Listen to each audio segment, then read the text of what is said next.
И ние трябва като хора от Койнаре да продължаваме тия традиции. Затова сме се отбрали всички да посрещнем и да изпратим Свети Трифон Зарезан. Да резва се ложето, за да има хубаво грозде, да има хубаво вино и така нататък. Браво! И ти дълги години да го се зарезваш. Браво! Я дай пак, дай зареди го. Айде, живот и здраве!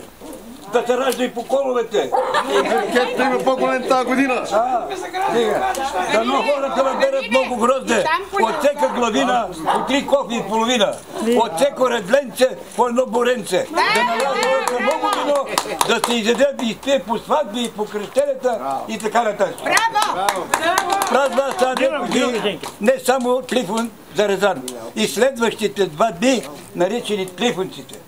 През тия празници жените не са работили нищо, за да не пострадат от вълци. Не са отваряли ножиците, за да останат затворени челюстите на вълците. По разни белези през тия празници се гадае за времето. Ако днеска времето е хубаво на първия Трифон Зарезан, ще има много жито и много куприна. Плодородна ще бъде годината. Ако на втория Трифонец вали дъжд, ще има много кукуруз и много грозде. Ако на третия Трифонец слънцето погледне на обед през облаците, пролетта ще дойде рано. Ако не дойде, чака ни студено време.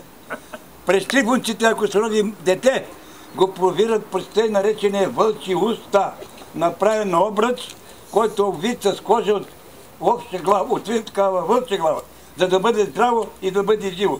Така че, господа, Трифон Зарезан са 3 дни. Яжте, пийте и се веселете. Браво, Браво!